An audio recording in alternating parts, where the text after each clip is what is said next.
So let's talk about this. What's technically wrong with me? Well, on October 23rd, 2001, I got hit by a truck riding my motorcycle. Flew through the air, landed on my back, and smacked my head against the pavement so hard that I went unconscious. I was only going about 15 miles an hour, and the truck was at a stop sign. Was not a fast impact. I wasn't like 60 miles an hour. I didn't even see it coming. He was stopped at a stop sign, and I was following another car, and he just didn't see me. Having said that, from that point on, I lost something. I lost the ability to recall any of my memories. All of them. It was gone. I couldn't remember anyone. I couldn't remember anything, not on my own. But if I would see you, boom, flood of memories would come back. If I would talk about you, I might remember a piece or two. But seeing you was the most impactful thing that can even happen. So visual stimulation is the best trigger that I have to remember anything. That's my amnesia. That's what's broken inside my head. And it's still broken. It hasn't stopped. But it's changed over the years. Over the next 18 years, till I was about 39, I lived with that in whatever capacity that I could. The things that I could hold on to and remember were the things that you would call regrets. I would call them sins. The things that I couldn't let go of, the things that I couldn't forgive. And those unforgiveness moments held on in my life all the way through. But all of the good things, the things that you should hold on to, those would fall away. They would slip into the abyss of nothing. And I wouldn't remember them unless the people were in front of me to remember them. So my wife and my kids and my family, I could remember the good things and the bad things because they would stay in my life and they'd stay in front of me and trigger it every day. I would remember every day because they were there. But the moment somebody would step out of my life, their memories would step out of my life. And I wouldn't remember that they existed, that they were even alive or dead or anything in between. You just don't exist in my head. You're not there. I can't remember you. I can't remember my best friends from high school. I can't remember. It's okay. It's okay. I can't remember. I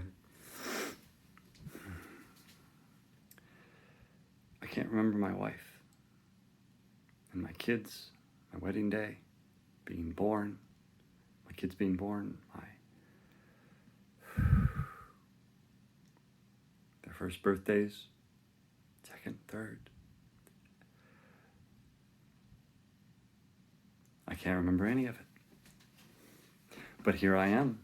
And if I see them, all those memories will come back little by little, here and there, here a little, there a little, and then they're gone again.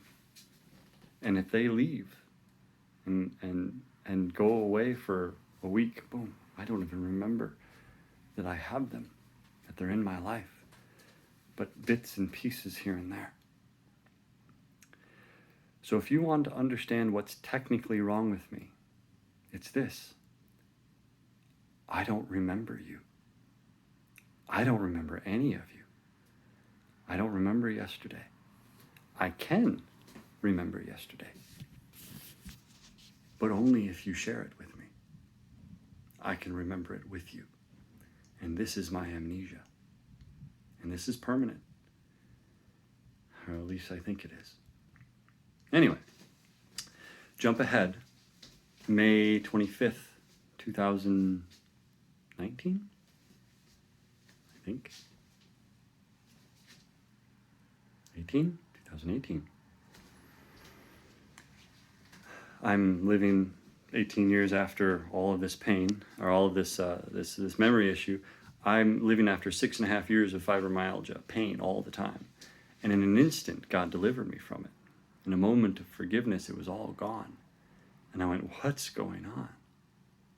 Over the next year after that, God delivered me from every single thing that I was afraid of, that I didn't know I was afraid of.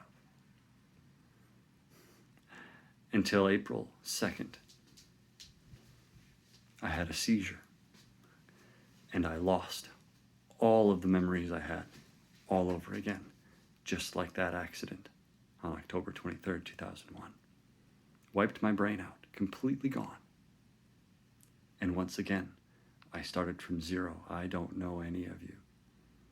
If you know me, you know way more about me than I do about you. I just know bits and pieces. I might know your name. I might know your parents. I might know that we had history in school.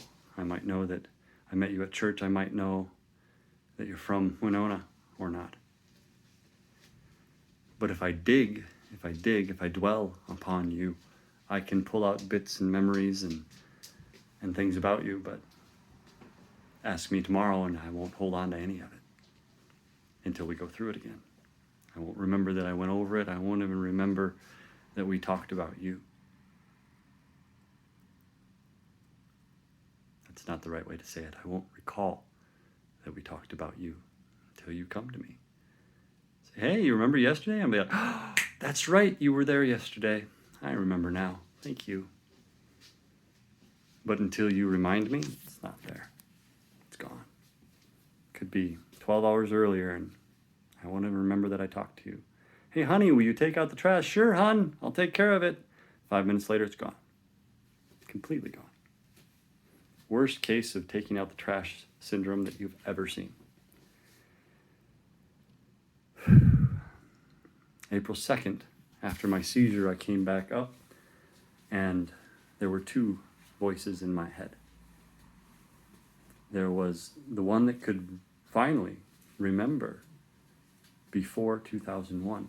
Everything that I had forgotten and couldn't hold on to for 18 years was back. I could tell you what I did in first grade and second grade and third grade and fourth grade. I could tell you who I had crushes on. I can tell you the friends that I had. I can tell you all kinds of stuff. I can get all the way to 16 where I moved to Winona and to 21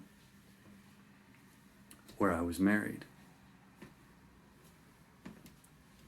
And I was on my way home for the 1-year anniversary of the day I met my wife. And there's that car that I was following, and there's the truck at the stop sign.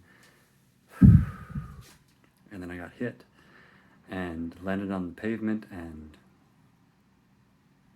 that's it. Everything else is blank. So the first personality in me is everything before 2001 that can remember who I was. And the second personality in me is everything after October 23rd, 2001, who can't remember anything. Can't recall anything. Remember is just not the right word. So, here we are. November 6th, 2020. And God has put my brain back together. I can feel both personalities in me all the time. Different opinions, different beliefs. And I have spent the last 1.5 years bringing those beliefs into sync. You see, as long as both of them agree, then I'm fine. I don't feel uneasy. I don't get nauseated. It's when we disagree that everything goes into chaos. And for the last 1.5 years, all of the things that I was afraid of were the things that we disagreed on. We don't disagree on much anymore. And if you can find one, you will bring them out of me separately. But this is my life. And I love it because God has put me back together.